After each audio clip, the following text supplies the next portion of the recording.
Hi everybody. Good morning, good morning. Vipi vipi.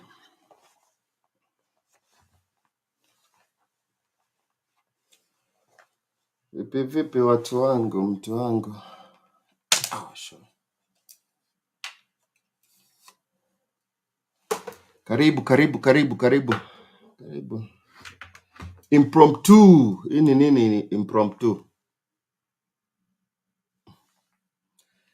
Isa poa sana, ni aje kaka? Poa sana. Pascal. Oh, good night in Qatar. Sisi ndio saa 4. 10. Saa 4 asubuhi. Actually, funny thing, I was to have another interview. Spouse visa interview na someone na sijui ameni ghost. I don't know if they ghosted me. I am not able to reach them. But good thing that I have a topic. Yeah. Have a topic. How are you guys doing? Mko aje? Mko vipi watu wangu? Mko vipi? Topic ya leo by the way itakuwa fiti sana kwa sababu kama haujui zile visa zote wali issue last year, takuambia tuta go through categories, which is actually vile the more nafikiria about hii kitu, the more naona this information is so good. This information is so good because the Department of State lists all the visas that they issued. Like last year, wali issue visa ngapi, wali issue which country. Alafu, the more nafikiria hii kitu ndio, the more I think about it, it's the more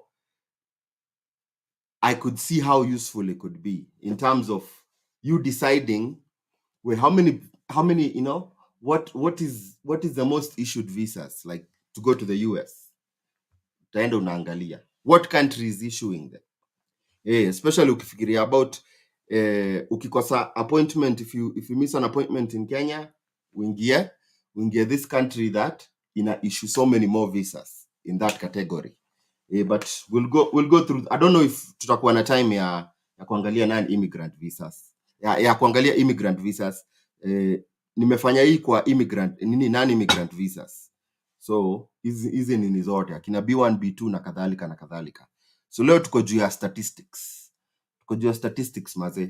Pigeni like tukianza. Najua impromptu. Siku hizi nimekuwa msewa impromptu. I come in unplanned.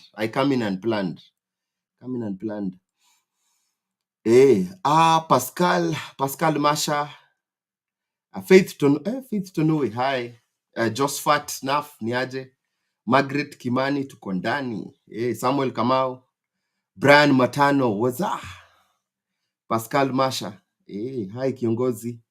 Okoth Evans, Godfrey, Windrose Gitonga. Hi Windrose, I've been seeing you. You see your people. You start to see the same common comments, and you're like, oh, I know this one. Windrose, I see you, Windrose. Timothy Washira, hi sir. Masi Wambua. Tuko poa and locked in here. Fred Akungwi, hey, what's up? Maraba Junior, watching live from Qatar. Lamek Saya, hi, niaje mkuu. Eva Mwangi, watu wapige like bana. Tupige like by the way, unachanua watu. It's just I just did an impromptu live. Sikuwa nimepanga. But otherwise it's Thanksgiving over here, so watu wengi wako break. Tungoje watu waingie by the way. The more nafikiria hii kitu by the way, unajua bado nafikiria hii topic. The more nafikiria hii topic, the more I know this topic will be very helpful for a lot of people. Kama hujui, watu ulizanga, okay, ni visa gani za kupelekana US? Kama hiyo ni swali yako by the way, leo tuta go through, utaona categories karibu zote. zile walipeana last year 2022. So this is actually, ngoja nimedanganya, tutaona wamefanya survey ya kutoka 2018 to 2022. So 2018, 2019, 2020, 2021 and so 5 years. You will see the last 5 years how many visas they've been issuing and what visa categories and symbols those have been.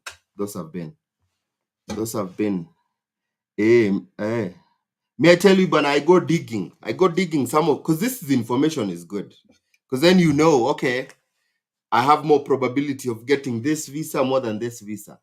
Or some people maybe hata ujui, you don't know if this visa category exists.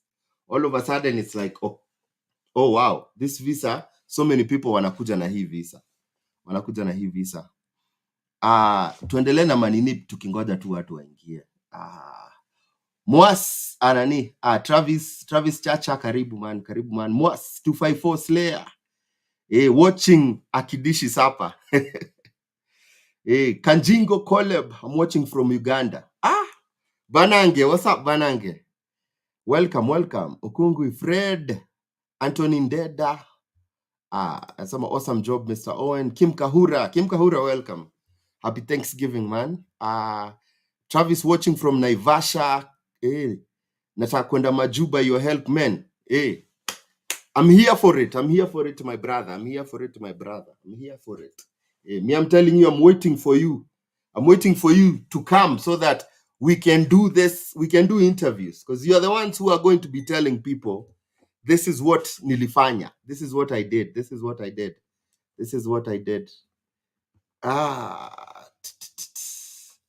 Edna Ngugi, sasa Owen, tulikuwa na wewe kampo UN. Ngoja. Edna, let me mulika you. Edna, guy, long time Edna. We. Mama nani? Alikuwa anaitwa mama nani? Mama Kelvin. Nimesahau jina yako, jina ya mtoi wako. We Edna maze, long time. Hope uko poa Edna. Hope uko poa sana. Long time man. Umepotea sana. Nini? Piga DM bana, piga DM. It's been a minute. I don't even know if we're connected by social media. But man, good to see you. Linda Bulimu, tuned in. Francis Mwangi, niko area from Nyahururu. Sean Justin watching from Diani Coast. We need to connect, my big man. Fiti.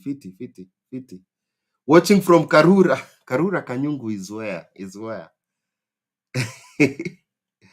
Bernard Kinuthi, a silent follower, but leo acha nisalimiane. Loving your content, man. Continue educating us. Fresh. Should we begin?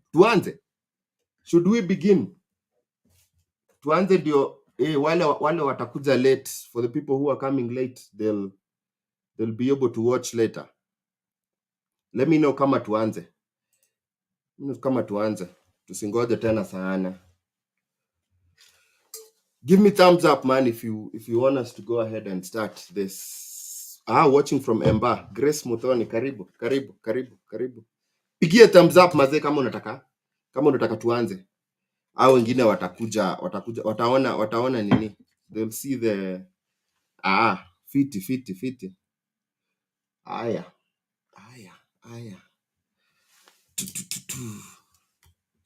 Tuanze. Aya. Tuanze ndio tusilale late leo, kesho ni kazi. Fiti. Aya. Now without much further ado, maze, let's go ahead and start. For the ones who are going to miss this, you can always rewatch.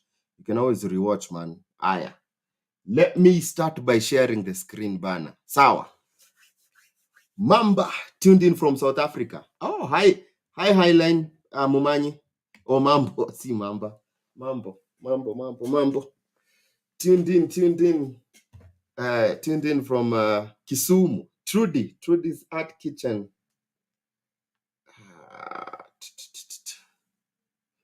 Karibu sana. Okay, thumbs up. I think we have Judy Sauke, Otawala. Aya, sawa. So can you guys see my screen? Najua tu namba ni tudogo, but let me know kama mnaona screen yangu. Niambieni kama mnaona screen yangu, ndio tunini. Ndio tuanze. Niambieni kama let me try and make it bigger kidogo nione kama if I try and make it bigger.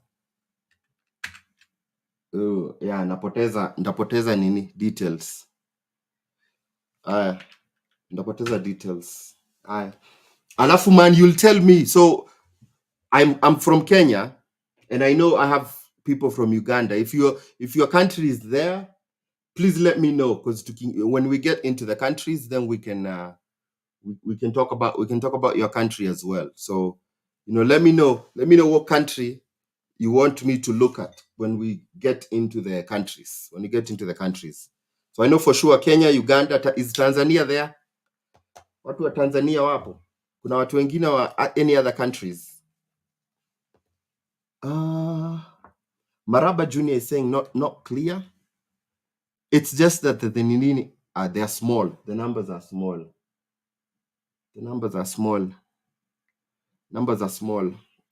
So let's go ahead and start. Kidogo. Let me make sure that my everything works.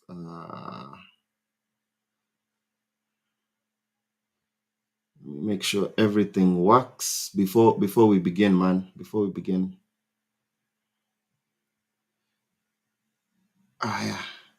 Tanzania mpo. Okay. Tanzania, Uganda.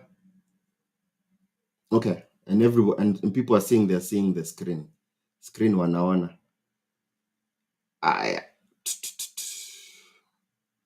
Okay. Making sure that everything is good before we begin. Tusipoteze nini. Come on.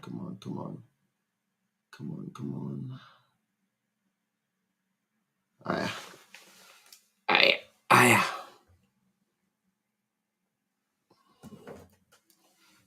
Okidoki. Sawa, my people. Aya. So let's go ahead and start. Alafu I'm gonna welcome my people.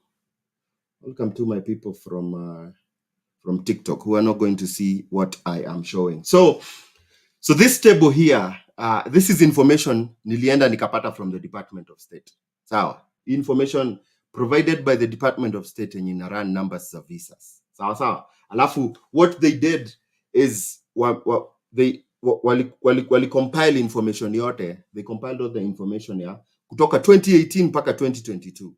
Those are 5 years. These are 5 years. What they're doing is they're showing what year, like they're showing what visa they issued, the category of the visa, the class of the visa. Alafu they're showing how many people they've issued consistently over the last 5 years. So we'll walk through, and if you don't really know, if you don't really know the visa classes that the US has, you can learn from here, because this is non-immigrant visa classes. These are visas that temporary visas. So visas that they intend you to come to the US, alafu come back. They intend you come to the US, alafu after you've done whatever you want to do, you come back to the US. Sawa. Aya. Tuanze na the first one. First one ni A1. So there's A visa, kuna visa class inaitwa A, but it's divided into 3 visas. Kuna A1, A2, A3. A1 ni visa they issue to, wanaissue kwa ambassadors, prime ministers, diplomats, consul, watu wa consulate na immediate family. So hii ni ya gava. A1 ni ya gava. So wanaissue hii kwa watu wa gava. Alafu wanakushow for the last kutoka 2018 mpaka 2022 wamekuwa wakiissue about 10,000. Unaona? So wanakwambia 2018 wali issue 9,800 visa. Hizi ni all countries. Tutaingia kwa hiyo statistic nyingine ya each nationality. So hii wanaonyeshana zote zile wali issue dunia mzima. The reason nataka go through hii kitu na karibu watu wa TikTok, kama muoni, I'm sharing my screen hapa YouTube kunini, tunaongea juu ya visas zenye zilikuwa issued in 2022. Sawa, so hii ni dunia mzima, this is the whole world, wanaonyesha the number of visas they issued.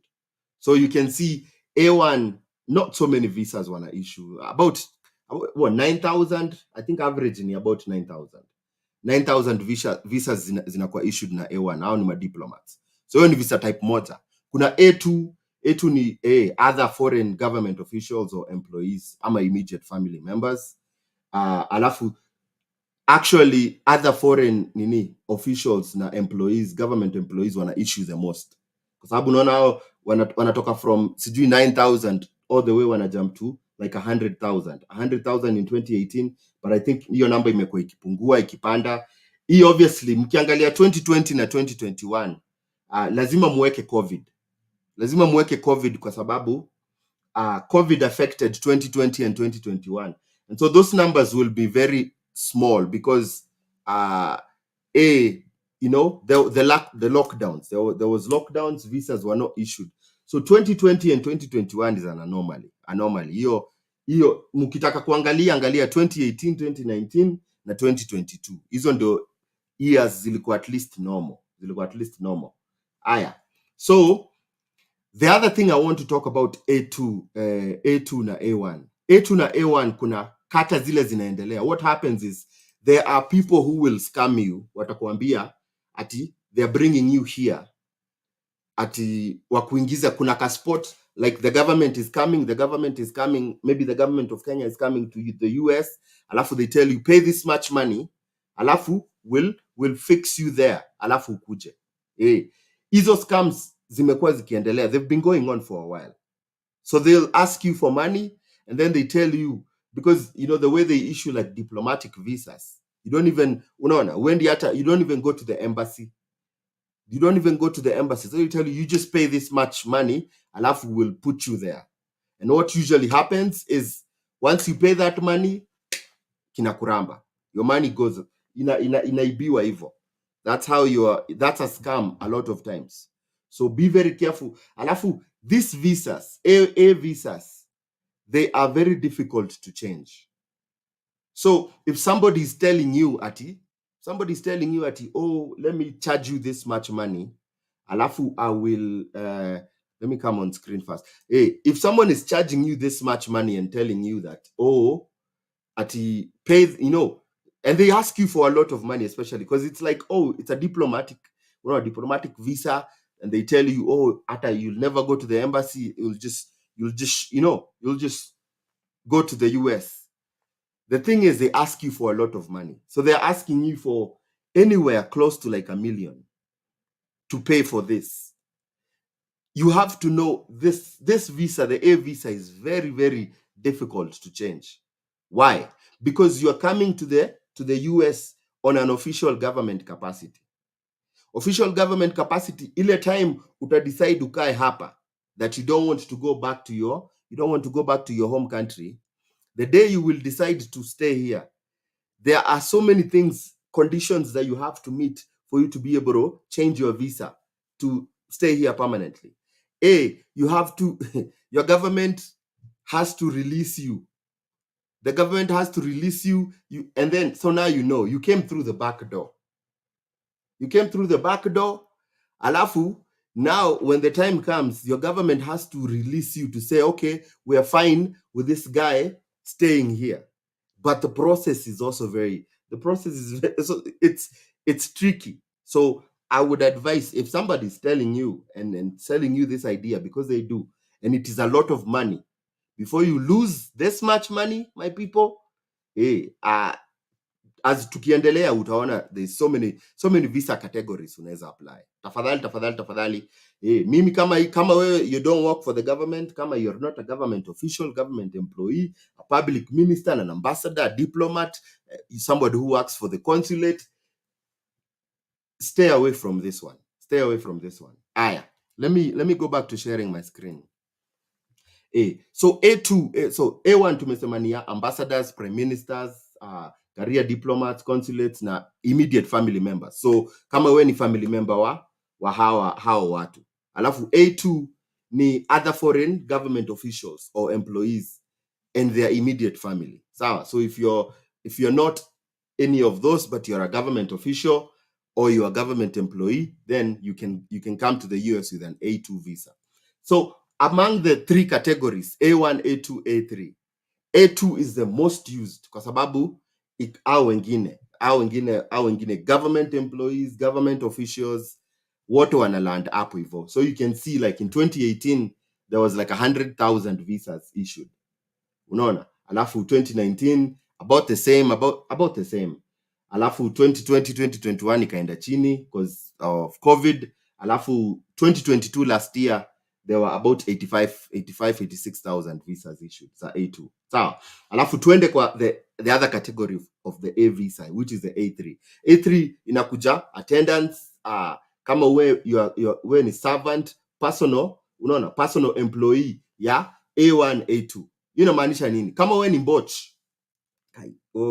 I hope hiyo si jina mboch, si jina derogatory. I think ni jina si jina mbaya kusema. Kama wewe ni nani, so even ndio njia ingine unaweza kuja. Unaweza kuja kama unafanyia mdosi kazi.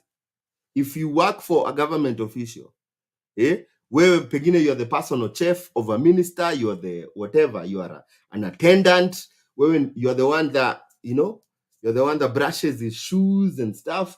You can come to the US with an A3 category visa. A3 is for attendants. Unaona, attendants, you if you are a servant, if you are a personal employee. So that's like if you're kama we ni mboch wa familia iko na government official, you can come to the US. Wanaweza kuleta we ni nani, if you are a nanny, caregiver, whatever. Wewe ni either of those, unaweza kuja na category inaitwa A3. This category is not haitumikagi sana. Hii category haitumikagi sana. So ndio unaona like even the last 5 years the most number of visas zimeishiwa kwa mambocho na ni 800 visas. Na hii ni US mzima. Niliwaambia tutaingia kwa category ya countries. Ingia kwa countries ndio ujue hii country wana issue hii na hii na hii. Sawa? So kama wewe, by the way, watu uniuliza mimi ni nani? Wewe ni nani? Wewe ni mbocho, wewe ni mtu unafanyia minister kazi, unafanyia diplomat kazi, unafanyia ambassador kazi, unaweza kuja US na A3. Sawa? Tutembee. So tunaingia kwa kategori nyingine inaitwa B visas. B1, B2 inajulikana sana. Sawa? B1 ni kategori ya business. So kama unakuja conference, unakuja biashara hapa hivi, unakuja na B1 visa. B2 so ndio wanakuambia B1 B2. B1 ni temporary visitor for business. B1 B2 B2 ni ya tourism, B1 ni ya business. Ukiapply useme unakuja B1 B2, that means unakuja biashara alafu pia unataka kujienjoy. Unaona, unakuja biashara alafu you still want to so you're coming for business but you also want to do tourism. So that's when you would apply B1 B2. So if you when you're filling your DS-160, first thing they ask you is choose which category. The category is B1 B2. Alafu when you go down, it asks you what is your particular reason you're coming. So you can either choose B1 B2. If you choose B1 B2, that means you're coming to the US for business and for pleasure. So business and tourism. So B1 B2 together. If you choose B1, you're just coming for business, you're coming to the conference. If you choose B2, that means you're coming for tourism. You're coming to tour, coming for fun, coming to see the Statue of Liberty. You're going to Disney World, Disneyland, wherever you're going. So if you're just coming for tourism, make sure you choose B2. Okay. So so when you look at the categories of B1 B2 visas, you will notice that B1 B2, like both combined, B1 B2 is the most issued visa in the US. It is not even close. Haiko, not even close. You see, like 2018, B1 B2 wali issue 5.7 million. visas za visitor. So ukitaka kujua ni category gani, what category people use the most to come to the US, B1 B2. Watu wengi wanakuja US na visitor visa. That is hiyo ndio nini. Juu hiyo namba ilikuwa 5.7 2018, ikaenda 5.3, ika 2020 nimewaambia 2020 2021. When you hear those years, think COVID. Think affect, they were affected. These years were affected. If you won the DV lottery and during those 2 years, those were like some of the most affected years. Alafu back to last year. So last year they issued about 3.2 million B1 B2 visas. It is let me see. The B1 B2 visa is often, it involves the least amount of work. Kufanya B1 B2. It will take you the least amount of time to fill the DS160, to schedule the interview na kwenda. Because when you start about school, all these other things, you need other things to go along with the visitor. But for visitor, they even, some people focus so much on, when it comes to the B1, B2, the visitor visa, they focus so much on saying, give me an invitation, I need but they actually, the USCIS, and I've told you this so many times, it is not, you are not required to have an invitation letter for you to apply for a B1, B2 visa. It is not required. It is people who just, because they will never ask you, let me see your invitation letter. They say that. And an invitation letter will not be the reason why you will be denied. An invitation letter will not be the reason why you are denied that. Why you will be denied that visa, is the B1, B2 visa, is because you have not met the other conditions. Because this visa, the B1, B2, they tell you, it's a temporary visa. You are required to come back to your home country. You need to show good home ties to your home country, that you intend to come back. You need to show that you can be able to support yourself. So you need to show your intentions of going back. Your intentions of going back is in how you answer the questions. What the reason why you're going, the way you're answering your questions. That is how they judge you and your intentions to come. Vile umejaza DS160, the way you filled out your DS160, the way you've answered the questions. So these are the things they're not looking for. You want to go visit your auntie. Where is the invitation letter? And these are the things that people struggle so much to try and find these things that are not important. Invitation. You can go without an invitation letter, and you can say in your DS160, I'm going to visit my auntie. But it is how you show up at the embassy and explain yourself. I mean, ask me, because they say that, ask me somebody whom they asked. And if you're here, if you've ever attended a visitor B1, B2 interview, tell me one person, if you've ever been asked. Yeah? If you've ever been asked, and let me come. If you've ever been asked, let me see your invitation letter. One person, one, because I know so many people here, my channel, they follow me. A lot of you have gone to the embassy. Ask me, tell me one person here. They asked you, show me your invitation letter. I'll give you a minute for you to say, they asked me. I went to the embassy, they asked me for the invitation letter. But like, when you see people, they're reasoning. People are reasoning on the wrong things, by the way. People are asking for the wrong things, the wrong information. It is not the invitation letter. No. It's about your ties, man. It's about the reason why you're going. What is your reason solid? Does it make sense? Unaona, does it make sense? Do you do you say, because there's some things that don't even make any sense. So you're going to a conference, and pengine, let's say, what is one of those weird? Okay, so maybe what do you do? So maybe you have a hardware.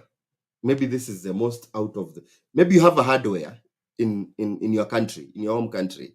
You have a hardware, that means you sell hardware supplies and all those things. So you sell supplies, and then you apply for a conference, and the conference is is an engineering conference. Like that by itself, it doesn't make any sense. So what will happen? You will be denied because of the purpose of your visit. Because okay, you have a hardware here. Wait, and you want to go to like a civil engineering conference? How? How does that even make any sense? So purpose has to, or like the reason people like to use, and that's why people focus on the wrong things. Because people are looking for, oh, send me an invitation, send me an invitation, send me an invitation, send me an invitation. Like you're looking for people you don't randomly don't know. So you just want somebody you met on the internet randomly to send you an invitation letter. And then you go to the embassy with the purpose of your reason is I'm going to see my friend in the US.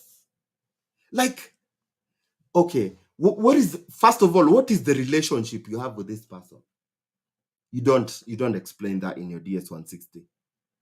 You go to the embassy, they ask you, so what are you? Yeah. What is your intention? What is your purpose of your visit to the US? I'm going to see my friend. What kind of friend? Somebody you don't. What is your?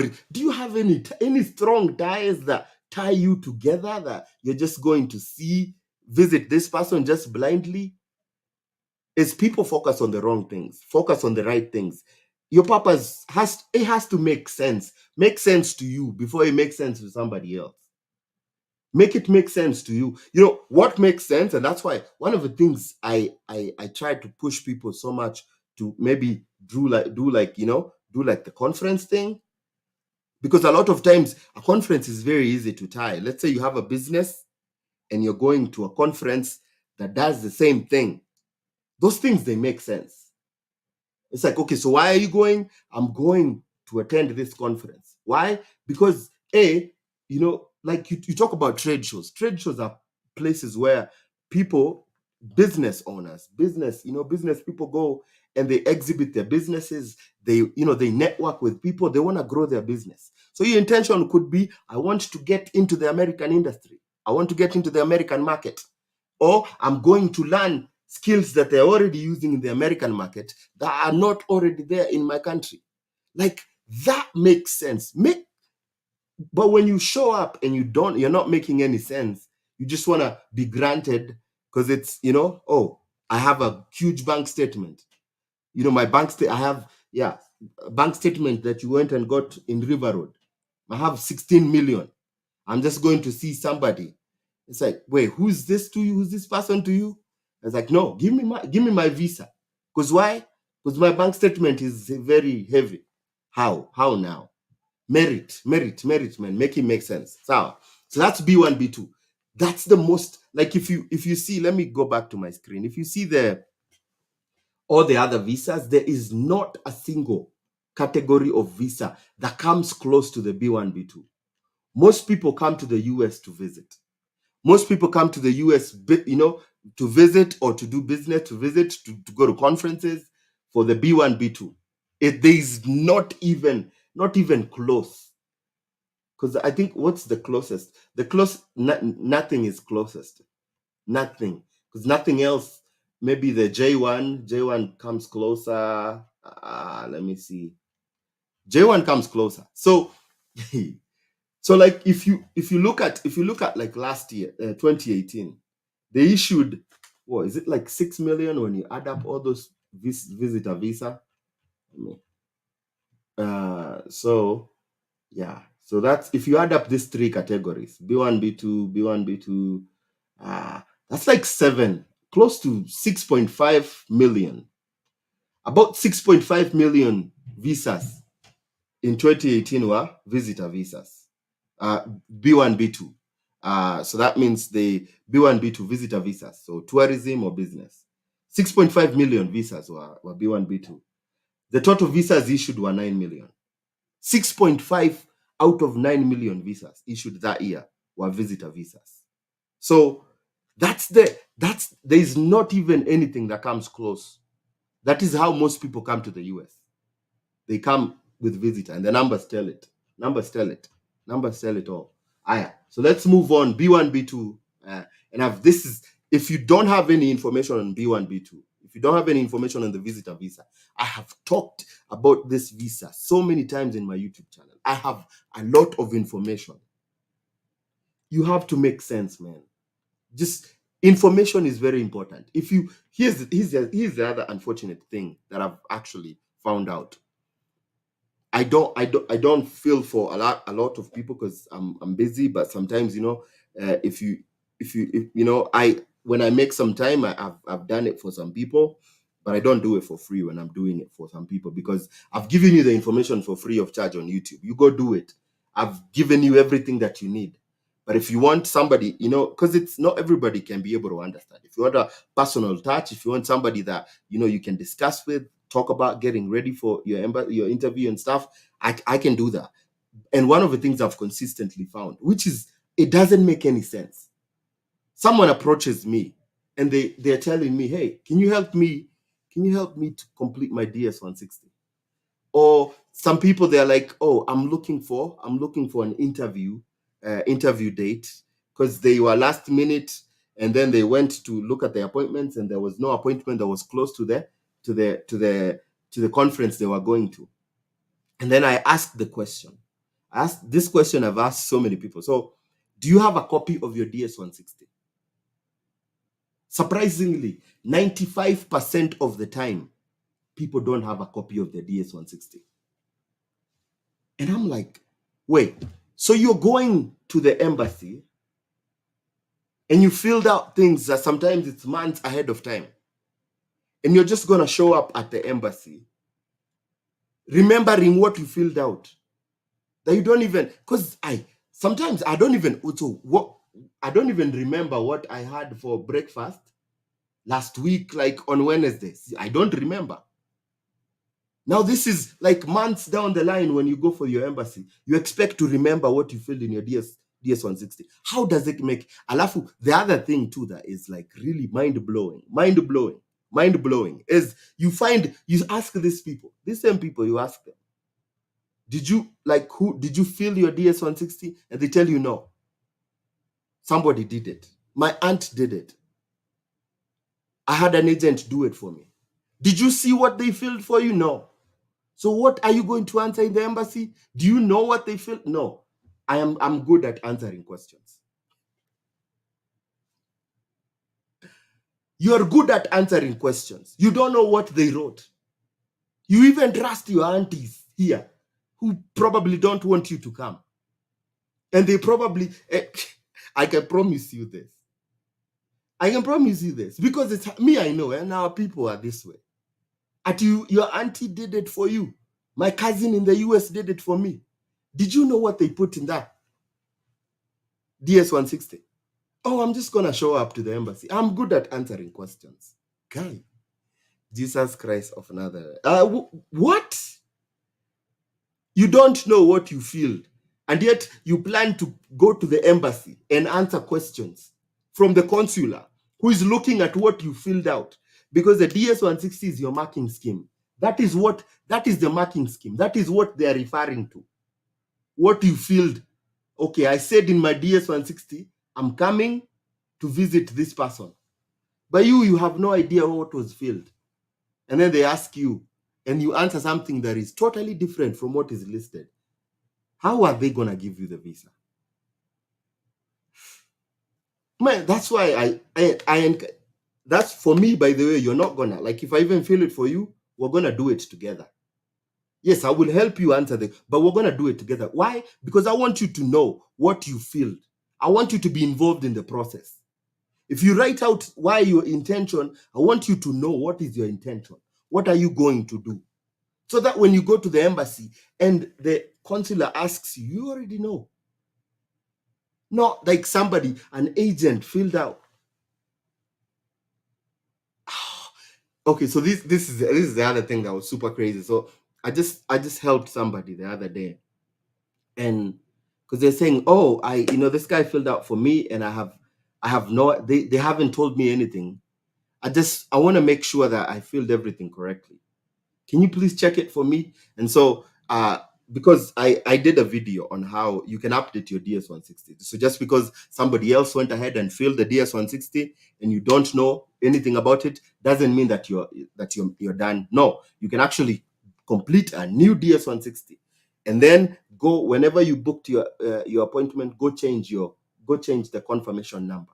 You have one opportunity to change your confirmation number. One opportunity. And so if somebody filled out for you and you have no idea, and you're going to the embassy blindly, please complete another one. I have a video on my YouTube channel, free of charge, telling you step by step how to complete that thing. And I tell you at the end, before you submit, do something very important. Print your DS160. Why? So that you can have it before your interview, you can read it and make sure you are together with what you're going to the embassy to say. Because they ask you for a confirmation page. Why? So that they can make sure they're pulling your correct DS160. And they pull it on the screen, they see what you filled out, and this is what former consular officers have said. I've said that's what they do. They look at your DS160, and then based on your DS160, they ask you questions. So the DS160 is a marking scheme. Now you're going to a rigged you're going to a rigged test. You have no idea. You haven't studied, you have done nothing, and then they go ask you a question, and then boom. Yeah. I'm sure these people, they laugh, Aki. When they see us, when they see our people, I'm sure they laugh. It's like how, like, it's like going to whatever interview, job interview. If you go to a job interview and you haven't looked at the company that you intend to work for, you haven't even looked at the website, what they do and stuff, and then all of a sudden the interviewer hits you with a question, boom, about the company, and you have no idea. How are they supposed to give you a job if you can't even do your homework? If you can't do your homework, that's the same thing. How are you showing up to an interview and you don't even know what you filled? So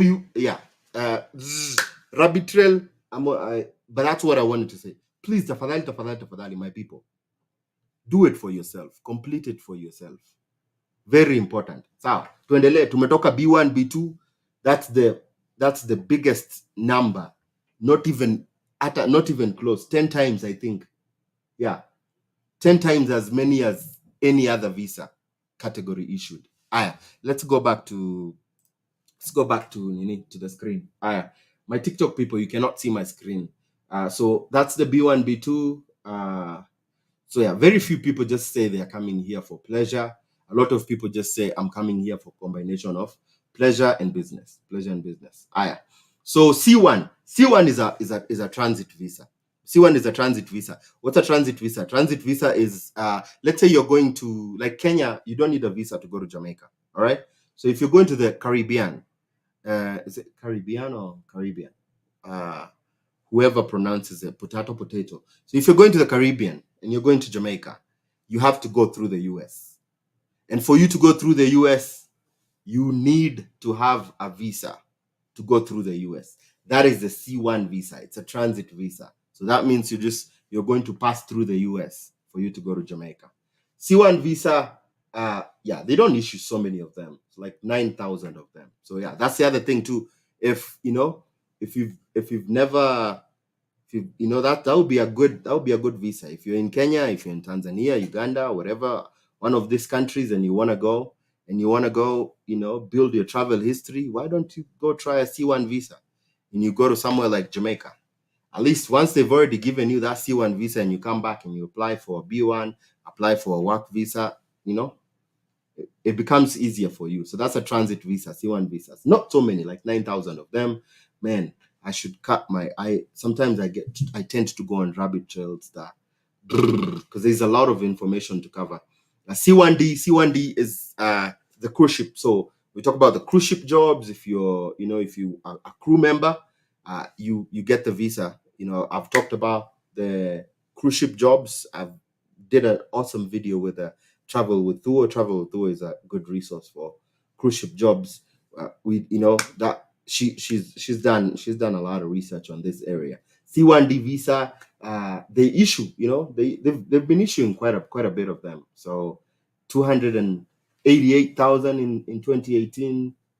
It's about 280,000 visas, cruise ship job visas, are issued every year. That's another good way of building a good travel history. But also, if you want to work your way towards another visa, come with a C1D. C1D, at least, you'll be on the ship, less expenses, less expenses for you, but also you get a lot of opportunities to save enough money to build your bank statement so that you can come back and apply for different visas. I always tell people, please, please, please, don't Kemboy with a C1D visa. If you do that, one of the hardest visas to change, almost impossible, nearly impossible, is a C1D visa.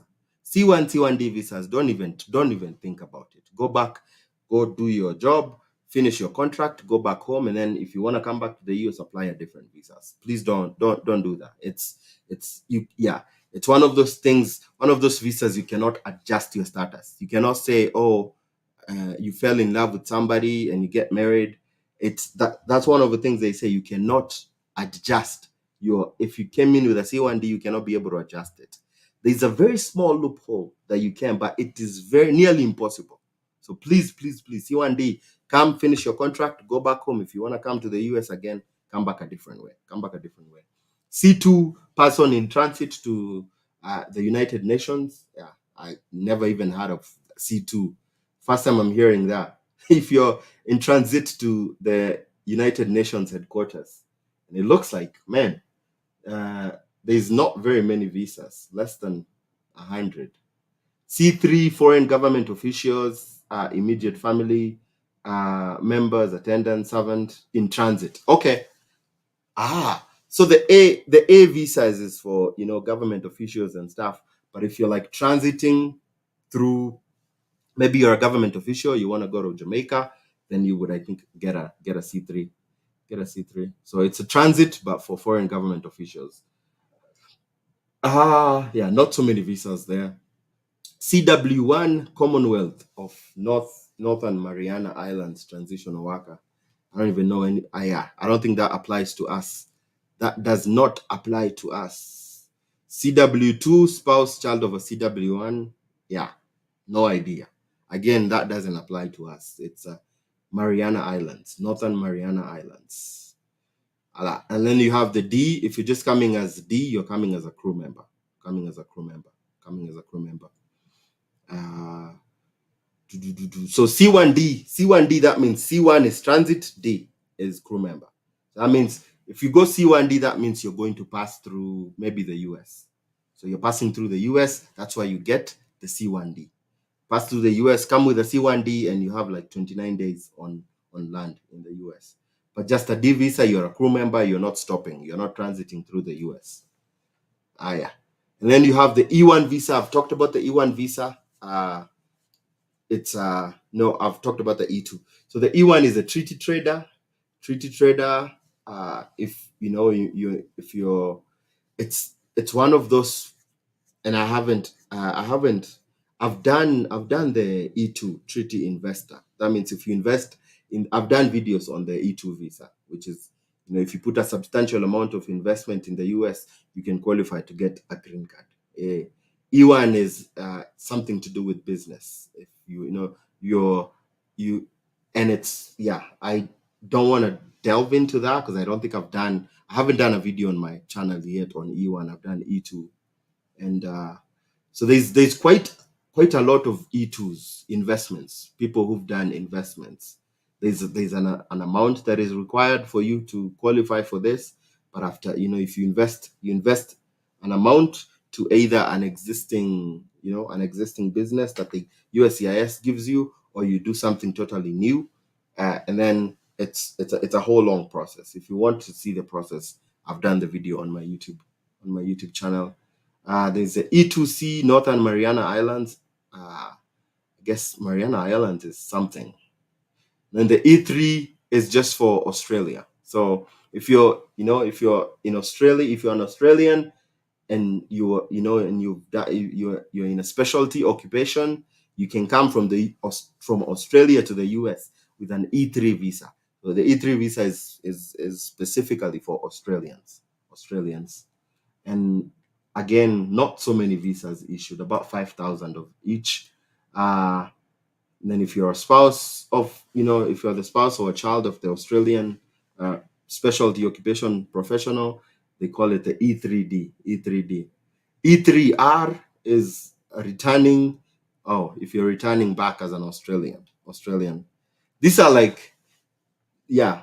I know I'm kind of skipping through this because a lot of this, not so many people use them. Not so many people use them. Maybe the E1, E2. If you're interested about becoming an investor, I have a video on my YouTube channel about the E2. But these other ones, they don't apply. So that's why I told you there's so many visa types, so many visa categories. Alafu, we come to the F1 student.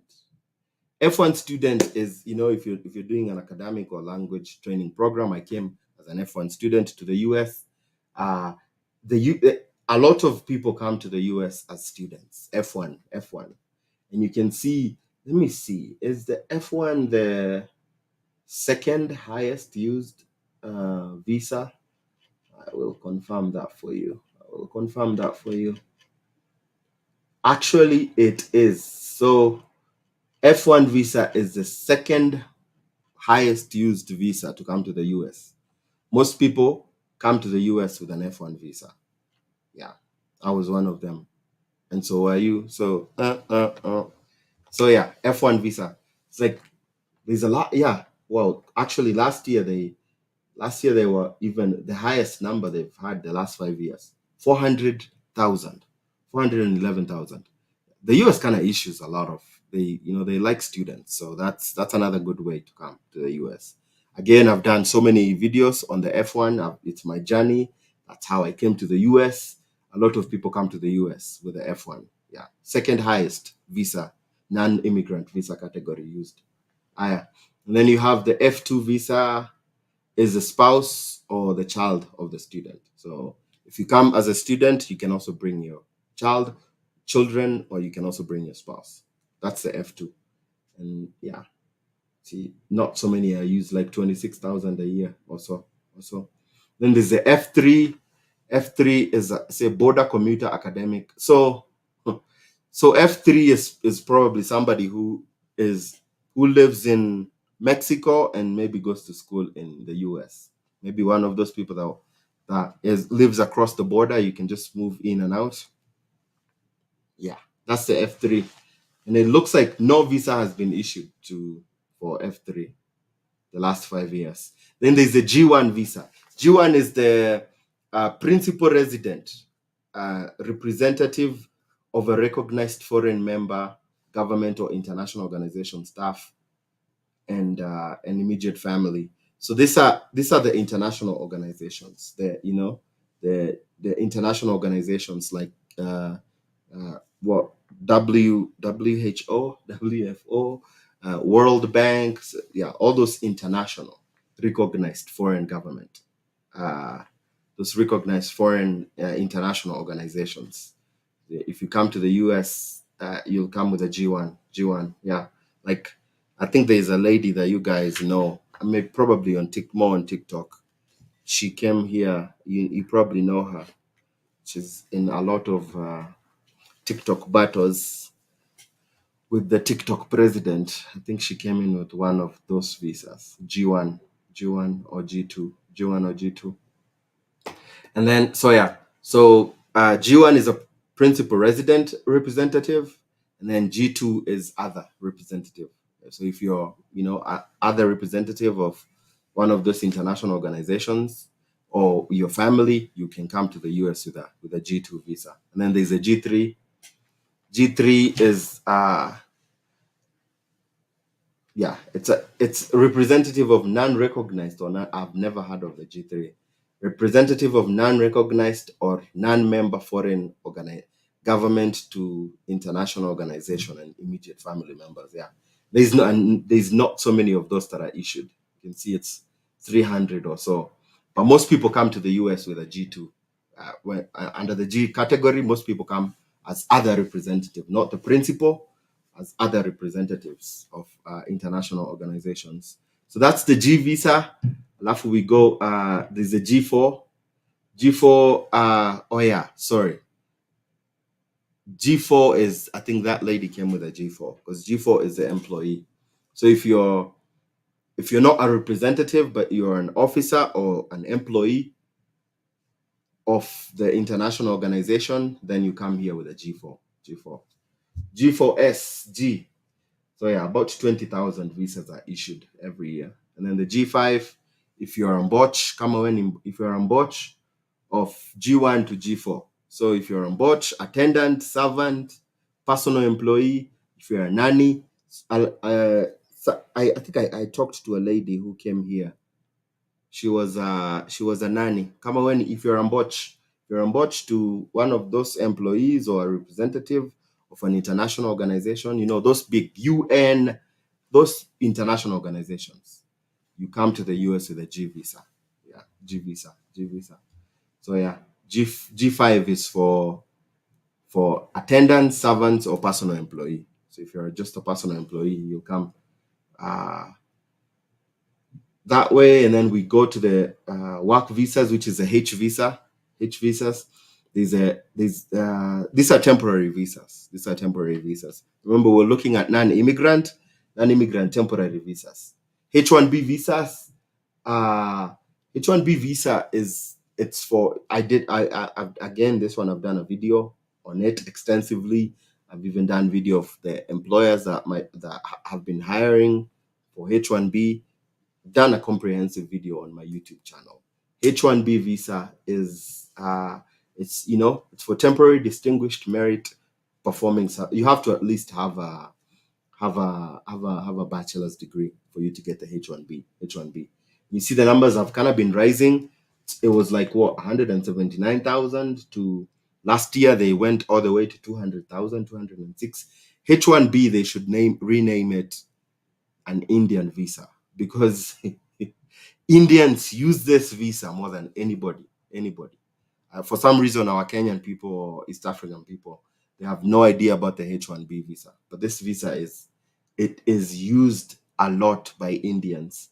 Yeah. So the H1B visa has a cap, but there are organizations. If you work for a non-profit, or a government, agency, then you're you don't have to go through the cap. That's the H1B. There's a H1B1 is a free trade agreement professional. And then there's a H1C. H1C is it's for nurses. So if they need to really hire nurses quickly, 1 hour later through the H1C visa. I don't think they've done, so they haven't brought anybody with a H1C for the last 5 years. Zero. And then H2A. So these are the visas I haven't yet done that I'm going to be doing. Is the H2A. H2A is temporary workers who come here for agriculture. A for agriculture. H2A. They are the most. Actually the US started a program for seasonal jobs. This is an area that underutilized by especially our people. Our people don't know about the H2A, but these are agricultural jobs. You come here, some of them are, they're like seasonal jobs and stuff. You come here, work for, the farm, and then go back home to your home country. H2A. It's probably one of the higher on my list of videos that I'm going to be doing. H2A visa. A lot of, when you look at the H visas are work visas. If you look at the H visas, the H2A, a lot more people come through the seasonal agriculture, mostly from Mexico. H2A, it brings in way more people than any other H visa category. That's the H2A. H2B, other services other than agriculture, and I think Kenya, Uganda, Tanzania are not on the list of people who can come to the US with a H2B. And then there's a H3, you come in as a trainee. So yeah, you're brought in as a trainee, just a temporary worker, trainee. Then the H4 is a spouse of So if you come here with a H1, H1B, H1, H2A, H2B, H3, you can bring your spouse or your child.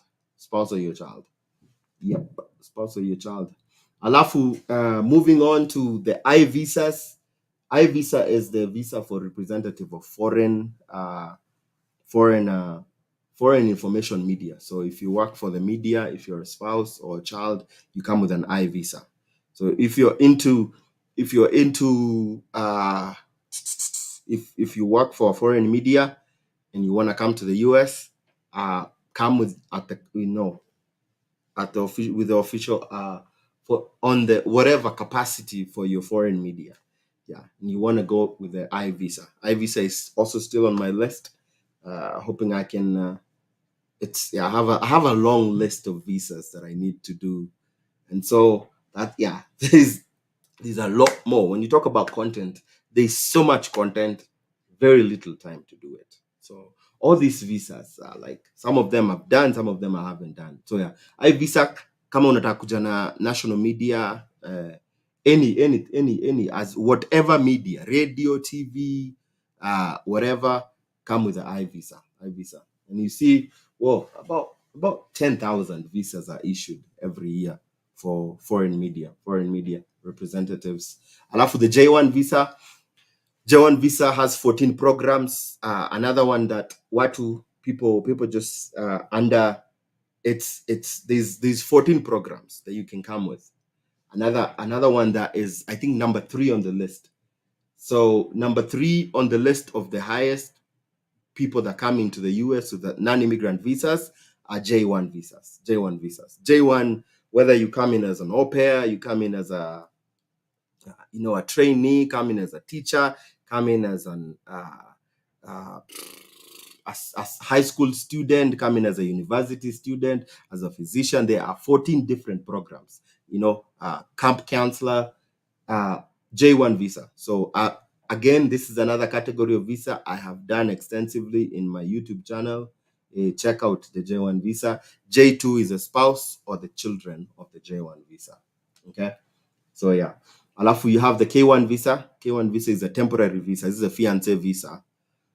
And it looks like not so many people actually come to the US with a K1 visa. Not so many people choose to use K1 visa. Again, if you want to come to the US faster, it's more expensive, a little bit more risky, especially if your relationship is not the strongest. Yeah, but that's a K1. K1 is a temporary. Temporary, why? Because you have 90 days to get married. You have 90 days to get married once you land in the US. Once you land in the US. But also, the denial rate for K1 visas are higher than the spouse visa. Spouse visa. And then if you are coming with your child, your stepchild, as a K1, as a fiancé of a US citizen, you can bring your child with a K2 visa. K2 visa. And then there's a K3, applies for just certain spouses of US citizens. That one is even new to me too. And you can see like 5 people, about 5 or less people, 6 or less people have come to the US for the last 5 years with that visa, K3. K3 visa, K4 is a child of a K3, and yeah, tiny. Yeah. And then you have the other one is also on my list. Man, someday we'll get time. That's why, man, we don't have time to. When people try to derail us, we don't have time to be derailed because there's so much stuff to do and very little time to do it. Very little time to do it. Let me make sure that I note down some of those things. Some of the visas that I need to kind of do videos on that I haven't already done. Yeah, I've done a lot on the C1D. I haven't done E1. I don't know. That might not apply to our people. I'll do the G1, the G1 to G5. And then obviously there's a H. two H2A. I don't know if I need to do a H1C, because most people who are coming to the US as nurses, they come with the EB3, which is more permanent visas. Okay, and then L1, where man. So L1 is an exchange. So if you work for a big one of those international corporations, they call them multi corporations. Like if you are in accounting and you work for KPMG, PricewaterhouseCoopers, uh, Deloitte, then and you work in Kenya or Uganda, Tanzania, and there's a position that opens up in the US and you apply for that position, they can transfer you. It's called the intra transfer. There's a lady that actually I probably need to reach out to. She's an accountant. She used to work for, is it uh, PwC?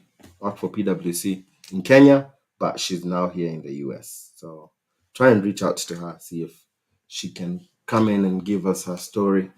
L1, and then L2 is a spouse. If you coming and you're married, then you can come with your spouse with the L2. M1 is a vocational and non-academic, so that if you come to the US to study plumbing, electrician, all this handiwork, this handiwork, kazi ya mikono, you come with an M1 visa. And you can actually see the numbers have gone down, probably because most people are using different other visas. But the M1 visa, 9,000 in 2018 and only 5,200 in 2022 last year, 2022. And then if you come, if you come to study, let's say you're coming to study, to become an electrician, a plumber, carpenter, you can bring your spouse and your kids with the M2 visa, M2 visa. So yeah, it's underutilized. I mean, I have done videos on. I probably need to do maybe more. Just I did one. I think I've done a couple when I was beginning my YouTube channel. Probably need to do a little bit more. Maybe focus on another industry.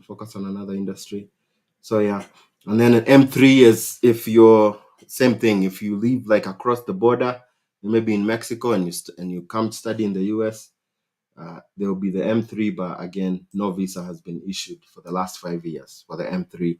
Then you have the N8. Whoa, yeah, that's a special immigrant. N8, N9, that's a.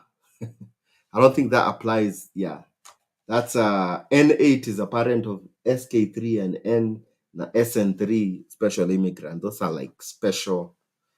And you can see too that the N visa, it's for special immigrants. Again, too, not so many people come to the US, the N visa. And then there's a NATO. If you work for, so if you're a representative of NATO, if you work for NATO, if you're an employee, if you're, uh, so yeah, if you're a representative or you work for NATO, then you come to the US with either NATO 1, NATO 2, NATO 3. I don't think that's our visa. I don't think that's our visas. But again, not so many of those. Then there's NATO 4, NATO 5, NATO 6. Yeah. Again, NATO 7. All these visas, I don't think that applies to us. That doesn't apply to us. Then let's keep NATO and then go to O. O visa is another one that's on my list to do. What they call it's usually for, it says person with extraordinary ability in sciences, arts, education, business, or athletics. So if you're good in athletics, and you wanna change the way, how like there were Kenyans who are changing their nationalities to become, well, like to run for like Qatar and stuff. It's the same kind of thing.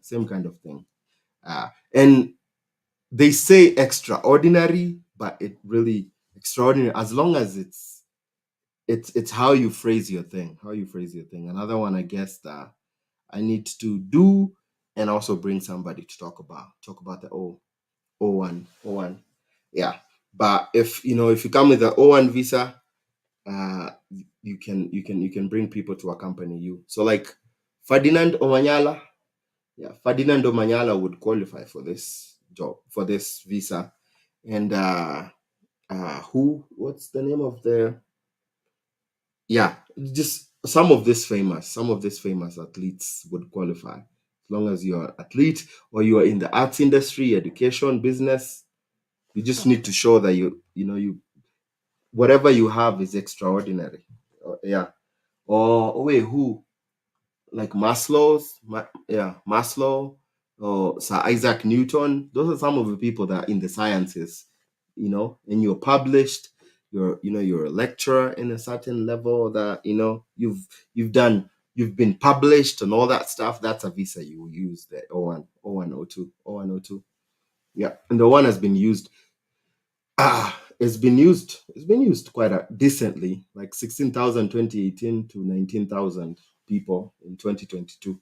Yeah. Alafu, if you're a spouse, so there's the O1 is the main person. O2, if you have like your trainer, so if you are in athletics, you have your personal trainer, or like your motivational person, you can bring them with the O2, but also you can bring your spouse or your children with you, which is the O3 visa. And then you have the P1 visa. P1 visa. This is all my comedians, all my musicians, all my entertainers, all the DJs. P1 is your visa. P1 is your visa. It's if you're but also if you're an athlete, you can come with the P1. Yeah. So if you're internationally recognized, an entertainer, if you're a celebrity, let's say celebrity, this is your visas, P1. So yeah. But then there's P2. P2, if let's say there's an exchange program happening in the US, like maybe you do something in your country, and there's something similar that is happening. Or let's say, yeah, an example that I've thought about is if you're like into skating, like if you do skating, you do entertain that way. Skating, biking, like you do biking X, all those crazy stunts and stuff. That this can be a visa for you. This can be a visa for you, and maybe you're coming to learn, the way they have their skates and all those things, like the skateboard. Maybe the US skateboard is more advanced than the skateboard they make outside in your country. Or like skate parks, if you're coming, man, to just learn how to build better skate parks in Kenya and or Tanzania or Uganda, that can be one that you can come with. So that's a P2. And then P3 is it has to be culturally unique. So that's a has to be. So P1 is just an entertainer. P1 is just a celebrity recognized entertainer, athlete. P2, if you're coming to do an exchange program here with whatever you do. And then P3 is it has to be culturally related, cultural unique programs. And those ones, actually, P3, P1 has been bringing in a lot of people. A lot of celebrities have been coming, 20,000 or so, and then half of those are under the P3 culturally unique program. And then if you come in as an entertainer, you can bring your spouse or your kids with a P4 visa. P4 visa. Yeah. I know this session is long, and but this is very good information. Information that you probably don't know. I'm very sure I'm even learning some visas I did not know. I didn't even know there was a NATO 7, NATO 6, NATO. Yeah, but it's good information if you're planning on coming. Somebody asks, okay, so what are the other ways I can come to the US? That's kind of what we're talking through. Then there's the Q1 visa. Q1 is so the J1 is a cultural exchange program, and then the Q1, it's an international cultural exchange program. Let me see what how they put it differently. Oh, okay. So J1 is just an exchange visitor. And Q1 is cultural. There has to be a cultural component. Q1 is a participant in an international cultural exchange program. Yeah. Not so many people come with the Q1, and then there's the R1. R1 again. R1 again is the for the religious occupation. Religious occupation. Another one that I need to do. Yeah. So if you're tied to a church or whatever religious, a mosque, whatever religious occupation that you're in, that's the R1, and then R2 is the spouse of the. You can bring your spouse or your kids with a R2 visa.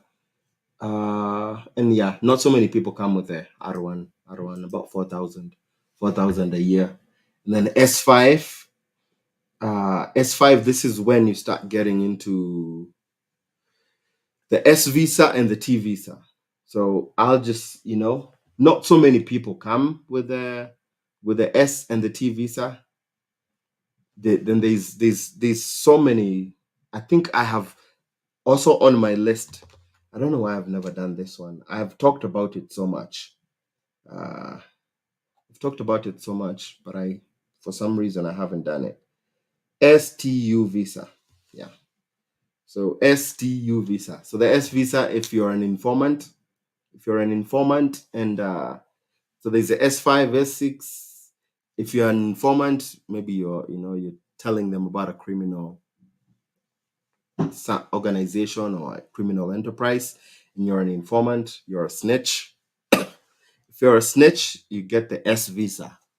So yeah, if you're an informant, you get the S visa. So if you snitch on a criminal organization, a terrorist organization, then you get there. So the S5 is for criminal organizations or enterprise. The S6 is for terrorist organization. S7 is the spouse of the S5 or S6. All right. Then there's the T visa. T visa is often human and sex, human and sex trafficking. T1 is the victim of T1 severe trafficking, human trafficking. Then the T2 is a spouse of a T1. T3 is a child of a T1. T4 is the parent of a T1 who is under 21 years old. T5 is the unmarried sibling under the age of 18 of a T1. T6 is an adult or minor child beneficiary of a T1. There's a whole lot of stuff going on. But that's like the T visas. That's the T visas. It's human any sex or human trafficking. Sex or human trafficking. But yeah, again, on my list of things that I need to talk about, visas that I need to talk about. So you see, there's a lot of visas. Like I've always told you, that it can bring you to the US. TN is the Mexico-Canada border agreement. Mexico-Canada border agreement. TD is a spouse of the TN, the Mexico. If you're one of those citizens of Mexico, US, and Mexico or Canada. So U1 is it. So yeah, UNT visas kind of go together. UNT visas go together. So U is more criminal activity, and then T is more sex and human trafficking. So U1 is a victim of criminal activity. If you've been a victim of criminal activity, if you've been, uh, abused that way. And then U2 is a spouse of the U1. U3 is a child, and then it goes U4, U5, U6. There's there's no U5. There's no U6. No U6. So it's the U5. So you can see, man, you talk about visas. What we did today, we just went through the categories of. So there are visas that haven't been handed out that are not here. These are just non-immigrant visas. These are temporary visas. We haven't even looked. I don't know if I'm gonna really look at. What I might do is I might look at immigrant visas, especially for people who are bringing in their families, their or employment. Maybe talk about the visa bulletin and how to interpret that. I can do another. But yeah, this was more. I know it's a more boring session, but it's a very informative session. If you listened, then you know, and you're thinking, okay, what visa do I apply? That's there you have it. Go through this video. It will give you everything you need to know about all those temporary visas that are available to you. Temporary visas that are available to you. All right. Let me quickly change. Let's change scenes here and talk about the countries. So now we've talked about the whole country. That was the US. That was the US. Now let's talk about, let's talk about Africa. What countries are, what visas are they issuing for this different categories of visas. And all right. So Kenya. So when you look at Kenya, oh come on. Let me make it smaller so that we can see. Oh wait, is there a way I can minimize a tab? That way we can see. There's no way I can do that. So I might have to make it smaller so that we can see the countries. Ooh, that's tiny. It's tiny. Ooh, come on.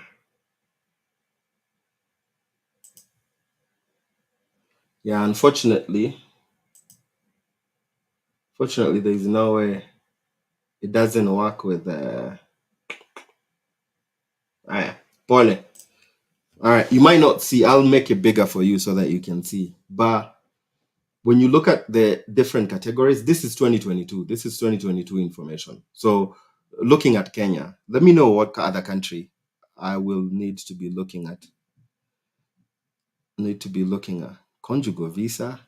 Sorry, I haven't been looking at your comments too, my people. Kenya. Kenya, like always. You know what the number one non-immigrant visa was issued? Because Sababu, we know it was a visitor visa. So last year, 10,000 visitor visas, B1, B2 visas were issued, 10,000 of them. And when you look at other countries, Kenya is high. It's high there, but not as high as. So this is the other thing I was trying to tell you about this conversation is looking at what countries are they issuing more visas. And when you look at like visitor visas in Africa, Egypt is one of those highest countries that they issue visas, because there were like 42,000 visas issued in Egypt, B1, B2. And then another country that was higher than Kenya was Algeria. Algeria, they issued 12,000. 12,000. So Algeria, Egypt, okay, and then Kenya was 10,000. Ghana, they issued 13,000. Ethiopia, they issued more than Kenya. Ethiopia, they issued 11,000 B1, B2 visas compared to 10,000 in Kenya. So yeah, people who are often thinking, oh, let me, maybe I'm looking for a different appointment somewhere. There's a reason. Maybe you work in Ethiopia and you wanna do your interview there. Ethiopia, they give a lot of. Egypt is like 4 times as many visas issued, B1, B2 visas issued in Egypt as in Kenya. So 42,000 compared to like 10,000 in Kenya. All right.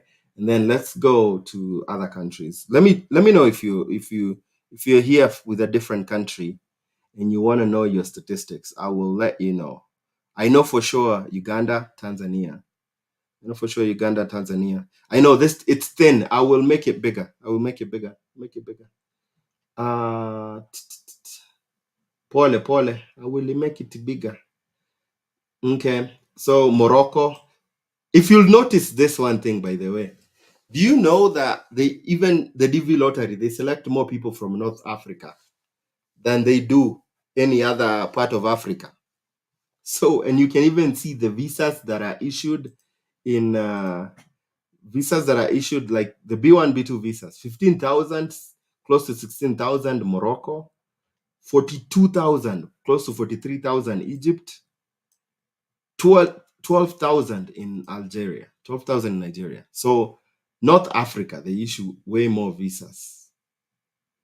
And then obviously you have the country that they issue the most number of visas. Obviously, it's more populated, Nigeria. Nigeria, they issue 60. They last year they issued 68,000, close to 69,000. B1, B2 visas. Let me make it bigger a little bit. So yeah, Nigeria, they issued 69,000 visas. And then South Africa. South Africa. So really the top when you're looking at the top 5 countries that the visitor visa is the most issued visa in the US. When you look at Africa, the top 5 countries are number 1 Nigeria with 68, let's say 69,000 visas, visitor visas issued, and then number 2 is Egypt. Number 2 is Egypt with 43,000 visas. And then number 3 is South Africa, if I'm not mistaken. South Africa with 25,000 visas. And then number 4 is Morocco with 16,000 visas. Morocco. And then number 4 is Ghana with 13,000. And then I think followed by Algeria with 12,000. And then after that is Ethiopia with 11. And then Kenya comes in with about 11,000. So 1, 2, 3, 4, 5, 6, 7, 8. So Kenya is like number 8 on the list.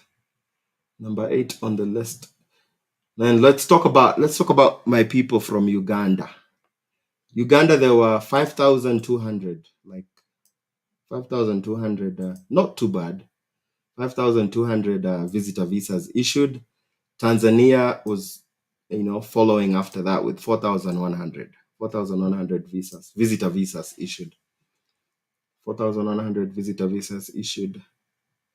So now Kenya has the most visitor visas issued in East Africa.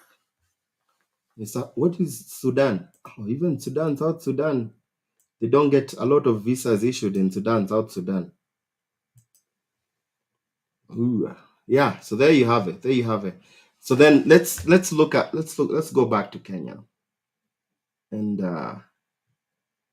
look at how do I let me duplicate my page that way. I can still share my thing. So looking at Kenya here, A visas that we talked about, the A visas that we talked about, it's the A visas are when I talked about the A visas, I'm talking about the ambassadors, diplomats, consulates, government officials, attendant servants, personal employees of those people. In Kenya last year, there were about 900 visas issued, A visas issued, and then so yeah, the most visas issued were B1, B2, visas, and then you have the transit visa. So there were about 40 people who probably went to Jamaica from Kenya. About 40 people went to Jamaica from Kenya, and then people who got cruise ship jobs and visas last year, C1D visas, 940. 940 visas were issued in Kenya last year, which was I was like this the third highest. So in Kenya, most visas issued were visitor visa, and then uh, I think it was the F1 visa, the student visa, 1100, and then the C1D visa. C1D visa came in number third, and then the government came in number four. Yep. But but as far as so yeah, F1 highest issued in Kenya, F1 visas, and then second highest after the visitor, and then there's a G visa. G visas are for the international organizations. Alafu there's we don't have a lot of people who come here with work visas to the US, Kenyans. Only 423 were under the H visas, which this number we need to improve, Bana. We need to improve this number because that's too little. 423 people come here with work visas, temporary work visas in Kenya. And then you have international media people came in, about 26 of them. And then the J1 program, about 539 visas. So that's Kenyans. That's the statistics you can tell. You can tell most people came from Kenya last year. Most of the visas granted were visitor visa, alafu student visa. After student visa, there is the cruise ship C1D visas. And then after that, the A visas, the government officials and stuff. And then after that, it's the G visas. If you work, the people who work for UN and the international organizations. So that's Kenya. And Tanzania. Tanzania again, I think it's the same thing. It's not so much different than Kenya. Only that the numbers were less. The numbers were less for for for Tanzania because only 4,100 visitor visas were issued, and then after that it's kind of like the same. So student visas 711, and then A visas, which is the government officials, 400. And so it's the statistics in East Africa are kind of like the same, very very similar. And then after that you have the J1 visas, J1 visas, J1 visas, and then yeah, again too, very few people are coming. Very few people, like even Tanzania, man, only 50 people came here with a work visa. Yeah, too little, Bana, too little, too little. And then you have the international organizations, 366. Uganda, like the statistics, East Africa is so similar, very similar. Again, Uganda, 5,200 visitor visas issued, followed by student visas, 944. Alafu, this one changes a little bit because they issued more to international organizations, 470, and then followed by the government officials, Uganda government officials coming. And again, man, look, 73, only 73 work visas from Uganda. Man, gotta do better, East Africa. Like, compare like Uganda and this and South Africa. South Africa, half of the people who come, half of the people come to visit, half of the people come to work. 12,000 people came with H visas from South Africa. Like, look at us, East Africans, man, only 50 compared to like 4,100 coming to visit. Yeah. Some visas are very underutilized.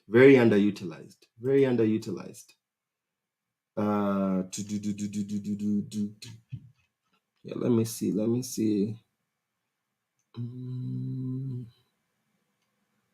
Pum, pum, pum.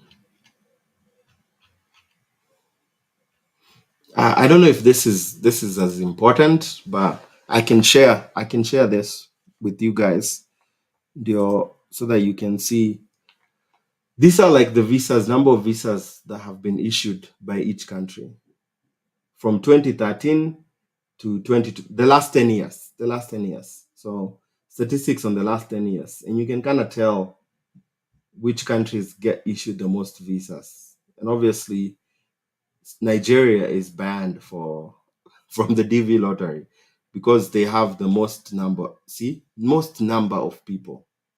Look at it. Nigeria has Abuja and Lagos. It's like it's not even close. Yeah, Nigeria has like the most people coming to the US. That's part of the reason why they're disqualified from the DV lottery because so many of them come to the US. So many of them come to the US. And then South Africa. South Africa, they issue a decent amount of visas to South Africans. And then Uganda, you know, it's like not so many visas, not so many Ugandans coming to the US. Not so many Ugandans. So many Ugandans, Tanzanians, even less. Tanzanians, even less. Watanzania, amutoki. Yeah, and then Kenya is somewhere. Where is Kenya? Where is Kenya? I don't even see Kenya. Where is Kenya here? Where is Kenya? Kenya is here. Kenya is also decent. Kenyans are coming. Kenyans are coming. Like, yeah. Kenyans are some of, after some point, maybe Kenya might be one of those other countries that get on the list of you cannot apply for the DV lottery. Eh? Kenyans. Yeah. Kenyans are some of, Kenya is competing with Ghana and Ethiopia. There's a lot of Ethiop. I think there's a lot of Ethiopians that are coming to the US. Way more Ethiopian coming to the US than Kenyans. There is, and maybe it's a trend. And I think, oh well, let's look at here. The trend is since when? Since no, it's for the last 3 years. For the last 3 years, it's just been more Ethiopians than Kenyans. But yeah, Kenyans I think are more more in the US. Kenyans are more in the US. So these are non-immigrant visas issued to Kenyans every year since for the last 10 years. For the last 10 years. So if for people who are often thinking about, hey, I want to change, go to another country, you have to know Kenya is loved by America. Kenya is loved by America. And so you changing your visa to go to another country, to go do your visa interview in another country, my friend, might actually be reducing your chances of getting your visa. Why? Because as much as and Kenyans, even though people are saying, oh, we're getting denied, there's probably way more Kenyans that are wanting to come to the US than maybe other countries. But generally, when you look at it, we tend to be favored more than so many countries.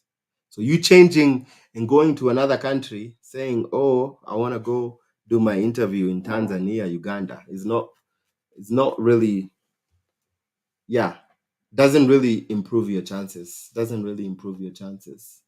And I have so many tables, but I don't think I wanna really dive into the tables. Let me see.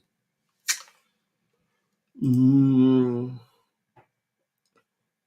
yeah, I mean, I could talk about grounds for refusal, like what are the common ways people get denied visas. It's also a chart because they give a chart on how common common reasons, refusal reasons, why people get denied visas. But yeah, that will be 214B is obviously the biggest, but might not be as important for you guys. But yeah, maybe another time when I'm talking about employment-based visas, these are immigrant visas. So for people who are talking about visa retrogations, people with coming with the EB3 visas, nurses, people who are waiting for family members, you applied for your brother, your your kids, your spouses, your mothers, your parents.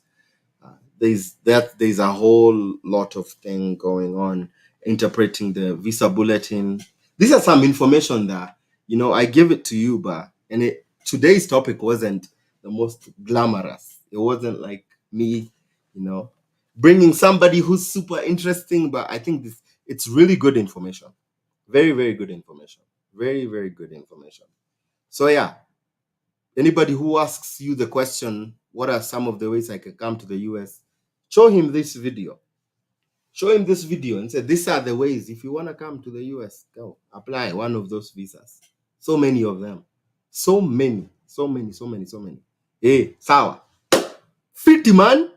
Aya, my English I have spoken enough English for the day. So, aya. Questions, watu wangu. Maswali watu wangu. Hata mpigi likes mtu wangu. Yani information free of charge. Nimeenda nikachimba. Naenda kuchimba na migodi hivi.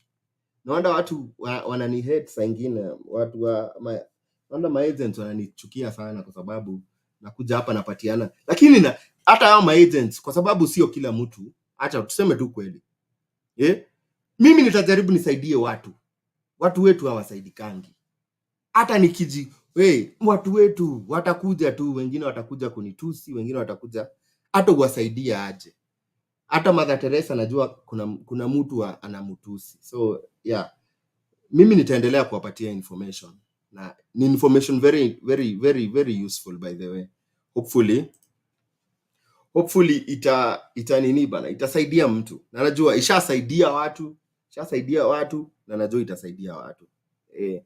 But I think hii session ya leo ilikuwa fiti sana. Ilikuwa fiti sana man. Ilikuwa fiti man. Na I think ninapenda kuongea about immigration. Unajua sengine unakaanga uko zile za I get so excited talking about hii kitu man, hata si kitu nilisomea. Sijui God anajaribu kusema nini.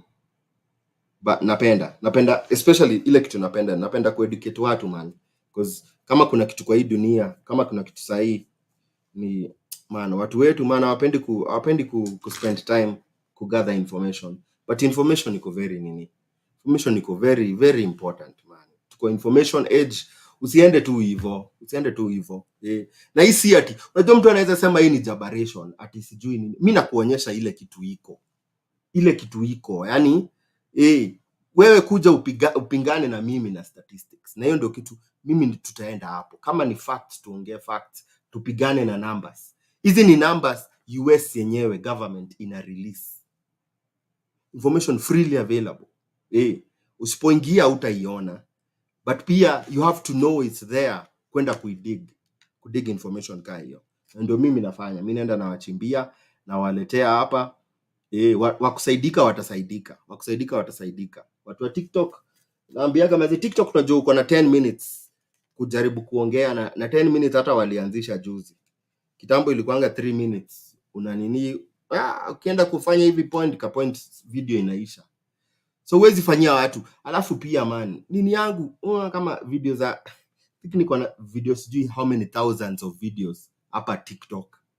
Lakini sasa nikikwambia enda TikTok utafute video nilifanya about, utatafuta aje mtu mimi na uploading video kila siku. Niko video hivi zimejaa hivi, hauwezi. Lakini ukikuja kama hapa YouTube nimekuwekea playlist, nakwambia kuja uangalie video, angalia kwa playlist. Ukitaka video ya visitor visa, angalia kuna US visitor visa, video tu za visitor visa. Naomba enda uangalie DV lottery, kuna playlist ya DV lottery. Naomba okay, unataka kazi za remote, kazi za US, angalia kwa playlist ya US jobs, utapata hapo hivyo. Ukitaka video za immigration, iko na playlist ya immigration zote. Hivyo tu, yani kitu mzuri, ndio kitu mimi napenda ya YouTube, kwa sababu inanipatia chance ya kupiga mdomo, na mimi kama kuna kitu napenda ni mdomo. Ni mdomo. I think nilizaliwa nikiongea. Lakini ni funny, unajua watu ukinipata in real life mimi I am very quiet. In real life I'm actually muskiza more than naongea. But nikikuja hapa hivi saa nyingine hata maswali siwezangi kusoma juu ya perepere. Niko na perepere mingi. But I think ni perepere inasaidia watu. So Aya, maswali. Kama uko na swali about hiyo kitu tumediscuss, uliza swali. Uliza swali ama tukanyurie tu, tukamalizie tu hapo. Poleni kwa kuwabo wale watu niliwabo kwa statistics. Ni muhimu. Watu wa consume information wata consume information. Watu wa consume info wata consume info. Aya.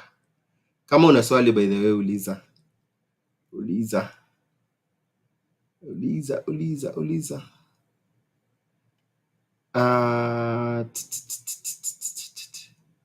Watching from Qatar.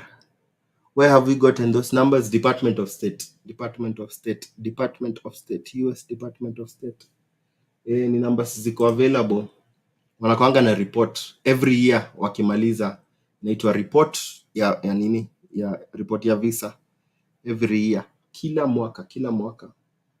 Hebu nione kama nikitaka ya 2021 naweza enda kupata. Oh yeah.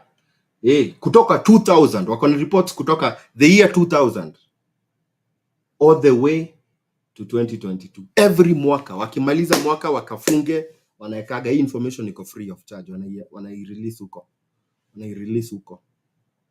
Watu waone. Thank you for your educative session. Asante Kibor.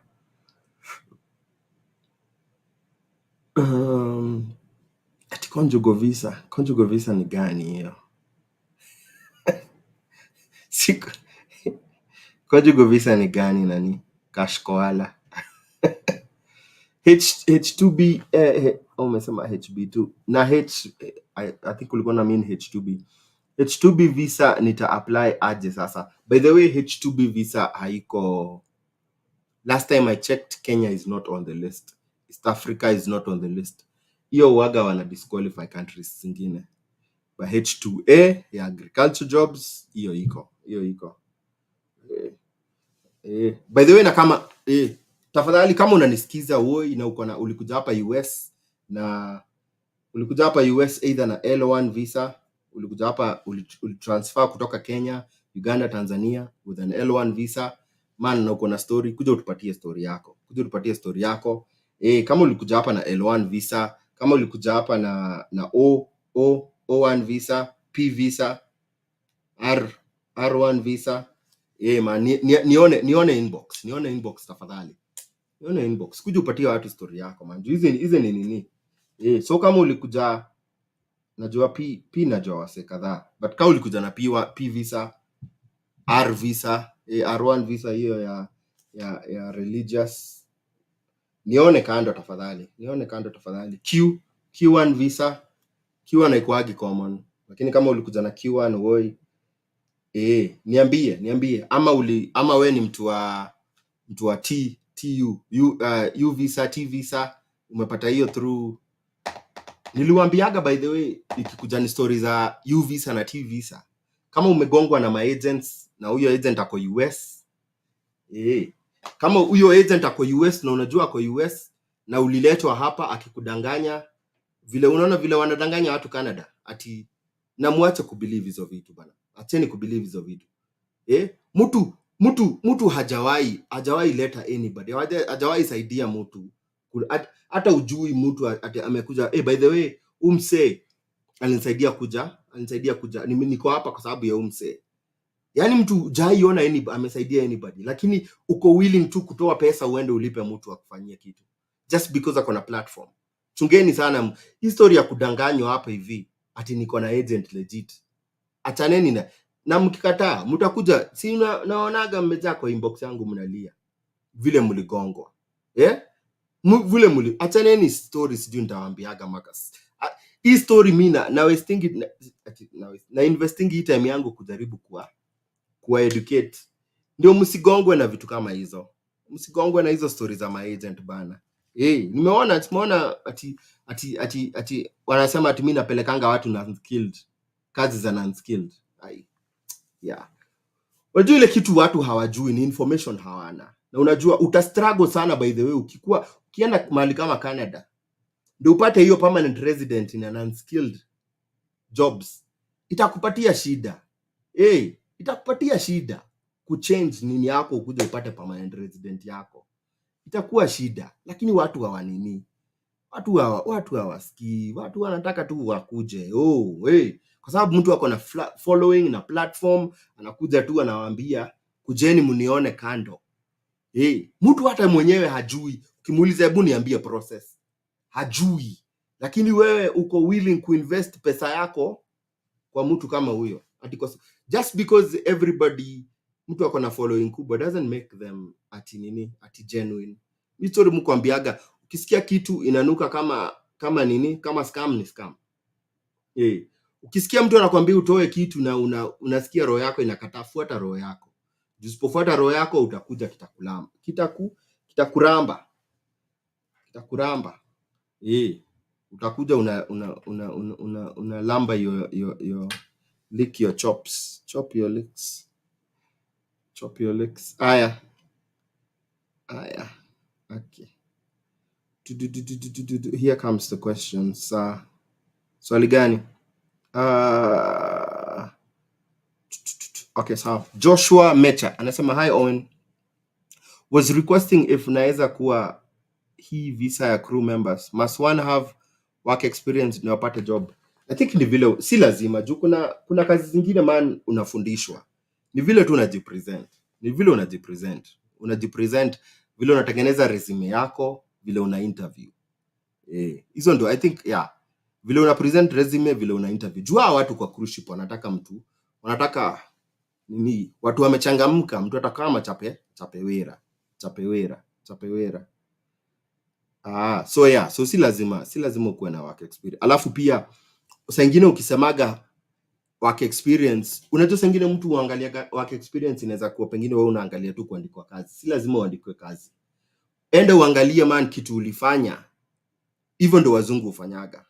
Kitu ulifanya unaweza translate into an experience. Pengine ulienda ukasaidia mahali, itengeneze vizuri. Design hiyo ni experience yako. Inalingana na hiyo nini unafanya. So si lazima umeandikwa kazi, unaweza kuwa ulivolunteer, ulifanya nini, unaichange hiyo experience yako inakuwa experience. Susan Nanjala, quiz. Kwa green card confirmation number, my name started from the last name first then second. Sasa nikijaza hiyo form nitazipanga aje? Utapanga kulingana na vile umeulizwa. Ukijaza DS to 60 itakuwa imeandikwa hapo juu first name. Unaona wameandika hapo last name, first name, utajaza tu kulingana na vile umeulizwa. Ni vile US wako hivyo. US wanaanzanga na wanakuwa addressing na surname ya kwako. I think niliongelea hiyo the other time. Tunataka visa ya H2A agriculture. H2A iko hapo juu. Na by the way, kama ulikuja na H2A tafadhali, wewe unafanya kazi huko kwa mashamba, kuja utupatie story yako. Otherwise mimi nitawapatia theory.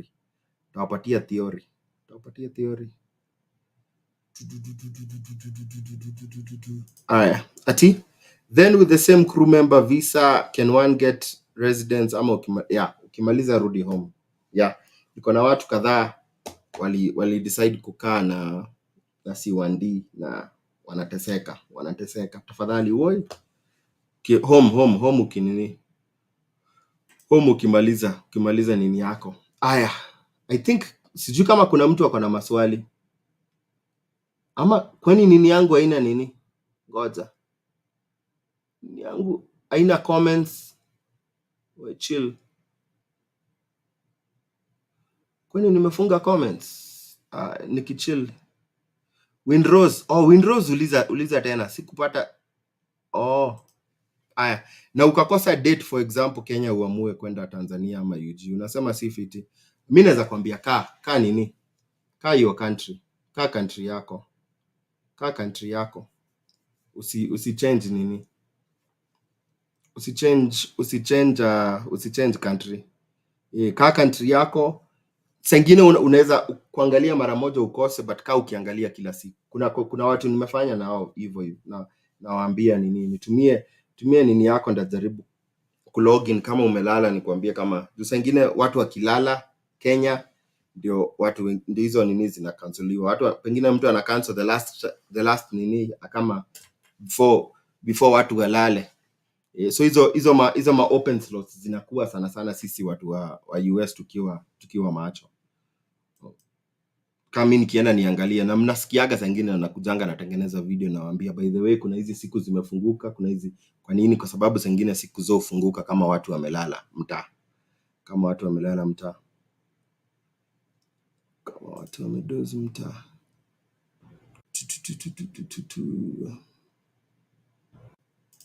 Ala.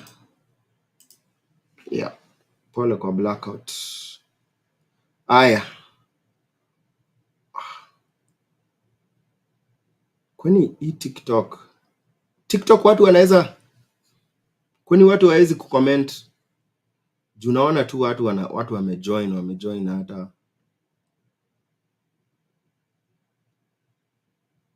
wasielewi. Naona tu watu wako nini. Hebu wekeni, kama unaweza weka comment. Watu hawezi weka comment ama ni nini? Sijui. Please. Ati Eric Karaoke anasema hello Owen, hebu talk more about social security application, na if mtu anaweza apply ID ya US ukiwa na social security. Eric uko wapi? So na hiyo ni a totally different topic. Tunaweza ongea another day. Yeah. Kama uko US nione. But yeah, kuna states wanaweza kupatia license hata kama hauna manini, kama kina Washington hauna makara, unaweza pata DL. I think Minnesota pia was one of those states ilifunguka. Wanjiko Modhoni, niulize, niko na 2 kids na sijaolewa, but inakaa we stay relationship. Nikiselectiwa kama siwezi fanya harusi juu life US peke yangu na watoi. Kama unataka kufanya harusi fanya saa hii. Kama unataka fanya saa hii, usingoje mpaka ati ushinde ndio ufanye harusi. Fanya hivyo inaleta red flags. Kama muoe saa hii. Si either way, mshinde msishinde, si uoe tu. Muoe saa hii. Ndio ikiingiana muende pamoja. Badala ya kungoja. Ukingoja ati sijui uangalie ndio upate nini, unaweza hata nyimwa. Oa saa hii kama unataka kuoa. Oa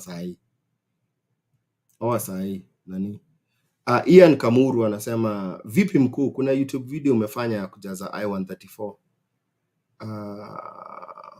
I think so.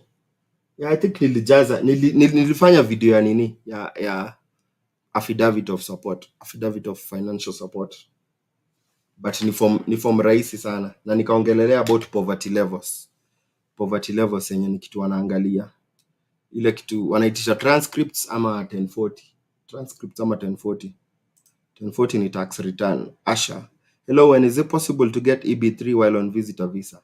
Please advise.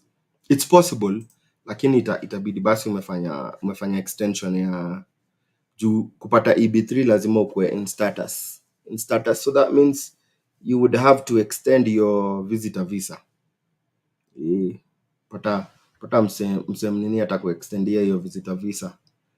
Kuna watu wameanini hivyo na ukapata EB3 wakachange. Unaweza change work visa ukiwa na visitor. Joshua, alafu kufanya masters, can someone with a second? Yeah. Utapata. Ati certificate ya marriage inagonga 50k just a single.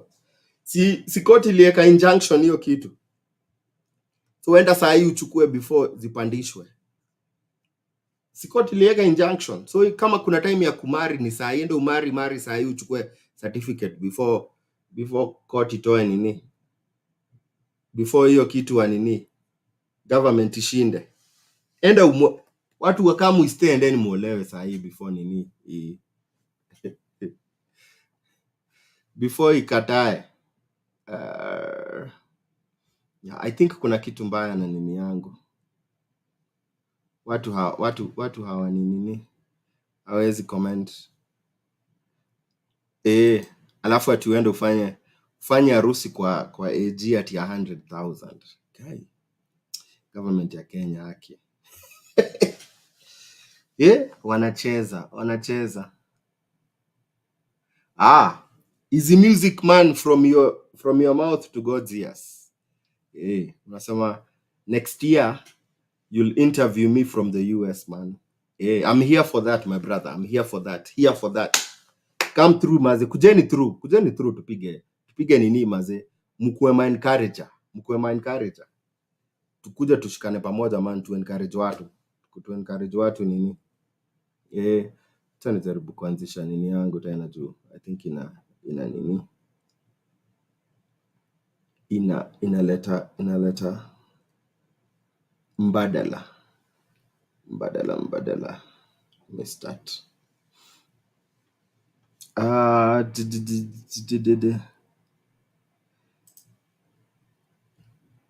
Vipi Owen, juzi nilisikia ukisema kuna njia mob za kukuja Mayolo besides DV. Share some ways juu naona ni ngumu kupata visa. Buda. Guy, wewe. Yani, nimekuwa nikifanya nini hii video yote yani? Watu wangu? Kwani nimekuwa nikifanya nini kwa hii video yote? Hii 2 hours yote? Tafadhali haki watu, mniambie tu. Semeni tu haki.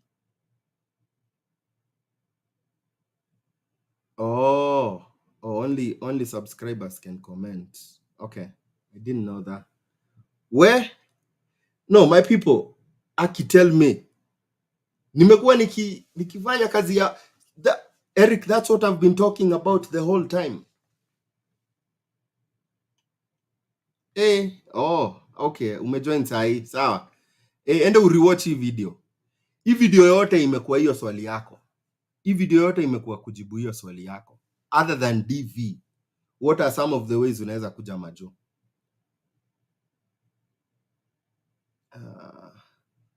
Ati KCSE unaweza pata shule ama ubridge. Kuna nini una bridge.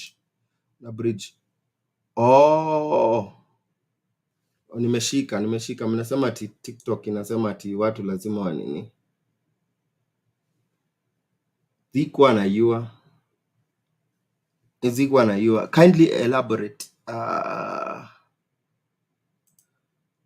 Kindly elaborate. Pale kwa interviews kwa embassy zile za green card. What do you want me to elaborate? Nimeleta watu, I've brought like 5+ people. Wameongea about experiences zao za DV lottery. Wanaongea juu ya interviews zao. I think nime-elaborate sana, unless uko na swali mimi sijui. Sijui unataka ni elaborate nini? Tafadhali. What should I elaborate? The only subscribers can comment.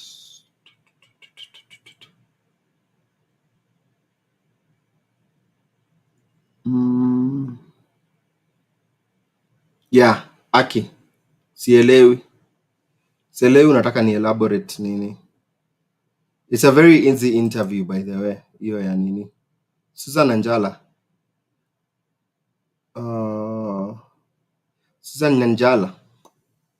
Niambie, what qualifications someone is required to have? H2A tutaongea siku ingine. Watu wa nini sijui. Pole. Mtu anajua kucorrect hiyo kitu. Aniambie juu mimi.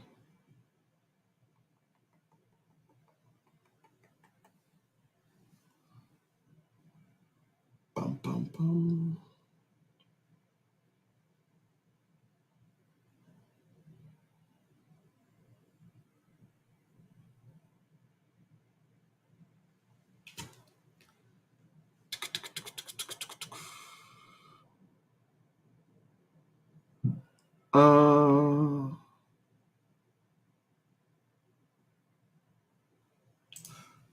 Eric Kariuki, in green card, how do you know you have a high case number like Kenya? And also, how do you know? It just depends too. I don't think it too change every year. It changes every year, but musema because kama saa hii I think wamefungua mpaka, wacha niangalie the latest visa bulletin. Nikwambie wamefika case gani. Visa bulletin.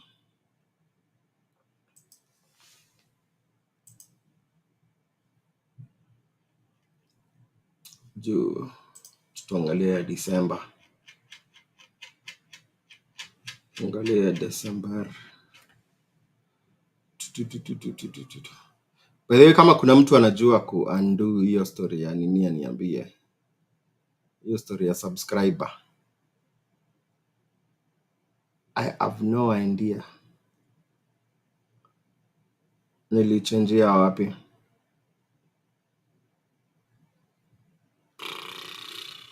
Haya. For December bado wako 11,000. Oh, ngoja.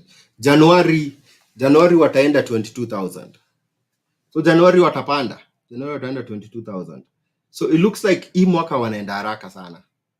Hii mwaka kama Januari watakuwa 22,000, lakini I think nilikuwa nimesikia EDV kuna mpaka watu wako na 120 something thousand. So inakaa basi kama Januari watakuwa 22,000, inakaa watu hii mwaka watu wako na 30,000 case number yao si high. Sasa pengine huko 80,000, lakini historia haijulikanangi. Hao watu wote wanaweza gongwa na basi ubaki peke yako huko ukiwa 122,000. Ina depend man, angalia visa bulletin, hiyo ndio msema kweli. Visa bulletin itakwambia vile wana process hizo nini. Itakwambia vile wana process hizo vitu. Kuna mtu anajua kutoa hii kitu yake kwa nini?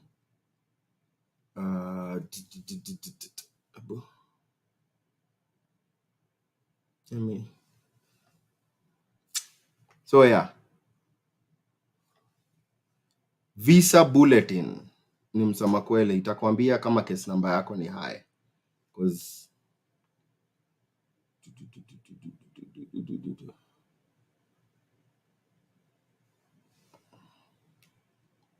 okay. Oh, kuna mtu ameuliza. Okay, sawa.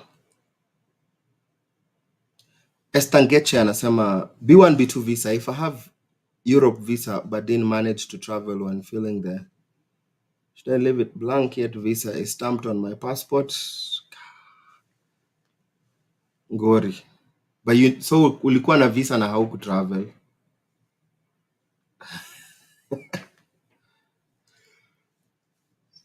So that means hauku travel. Ulipata visa lakini hauku travel.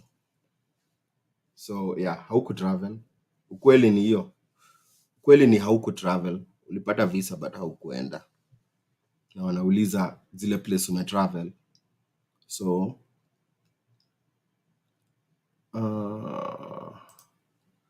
Joshua, is it possible for one to pay for his tuition if he comes as a student? It's sina kufanya kazi, not by paying. So either ucheki kama hiyo, you see the nini that I did.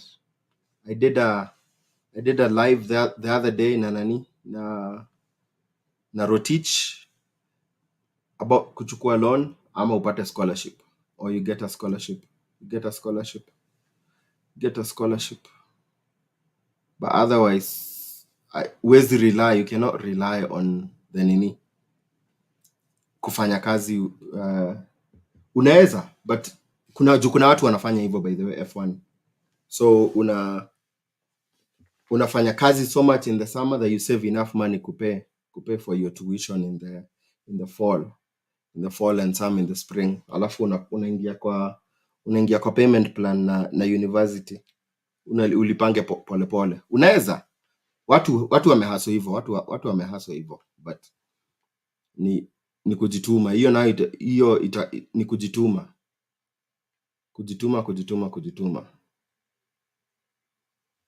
juu hauwezi kuwa mlezi hapo, huwezi kuwa mlezi hata kidogo. Yeah, so otherwise unaweza chukua loan ulipe ukimaliza kama hiyo Empower. Hope she'll be getting alerts for your lectures for more to update our minds. Haya wadau, I think wacha let's call it today. Ilikuwa session poa, 2 hours 10 minutes man. Hopefully umesaidika na hiyo information. Before utoke, make sure you leave me a like. Niache like, share this video with anybody unajuana anataka kuja US, anashanga what ways anaweza kuja. You can share this with them. Otherwise watu wangu si ni hivyo. Ni hivyo. Fiti man. Shukran kwa wale wamekaa, shukran mazee for staying, alafu mbarikiwe sana man. Until next time man. Bless up man. Na ni hivyo. Na kamenyuria. Fiti man.